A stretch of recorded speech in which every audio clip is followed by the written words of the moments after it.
Joshua? Joshua? Joshua? Joshua? Nice meeting you, Arnold. Ako nga pala si Don Zamora, ang may-ari ng pantalo na suot mo. Kung hindi mo isasaulin sa akin, may masamang mangyari sa kapatid mo! Gagawin ko. Huwag mo lang saktan yung kapatid ko. Pakawalan mo lang siya. Sige na, pakawalan mo lang siya. Mabuti at nagkakaintindihan tayo. Let me go! You don't have to do this! You can be a good person! Good person? Mabait? Ang mabait hindi lang nakabili ng mansyon. Tingnan mo yung kuya mo. Lahat ng gusto niya nakukuha niya. Dahil isa siyang sakim! Hindi totoo yan. Mabait ang kuya ko. Hindi siya gagaya sa'yo. Kaya niyang i-give up ang evil na pantalon na yan. Di ba, kuya? Oh, ganon. Akin ang pantalon ko. Bilisan mo! Kuya, hindi natin kailangan yan. In fact, mas masaya nga tayo noon eh. Sandali lang, sige. Ibigay ko na. Tara, Bilisan mo! Sandali lang, huwag mo saktan ang kapatid ko. Ito na. Mabuti hindi ka lang kinig.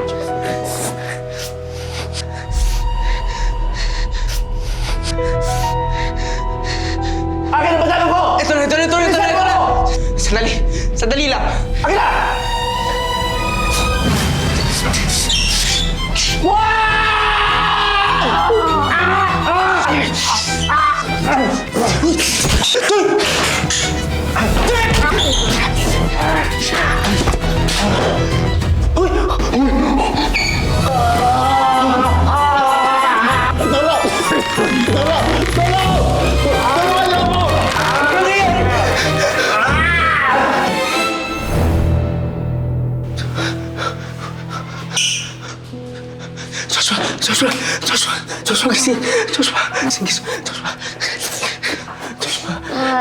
Ayos ka lang, Joshua. Kuya, wala na ba yung bad guy? Wala na. Kuya, wala na ba yung cursed pantalon? Wala na, Josh. Wala na. Alam ko na ngayon yung ginagawa niya sa taong nilalamon ng kasakiman. Ngayon alam ko na mas importante yung pamilya kaysa sa kahit na anong yaman o kahit na anong pera. Mas importante ka sa akin, Josh. Thank you, Kuya, for realizing.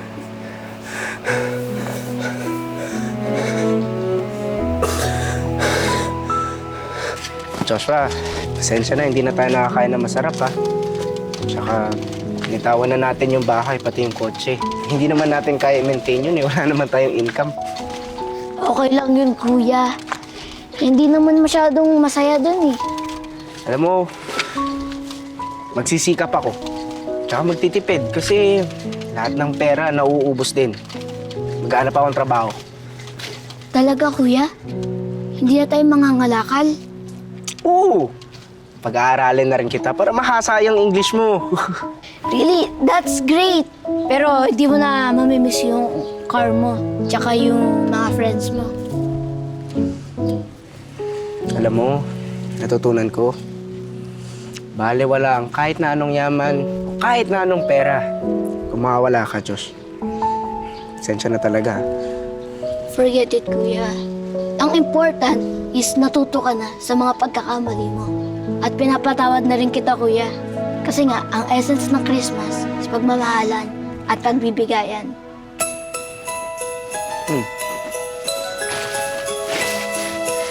Merry Christmas! Wow!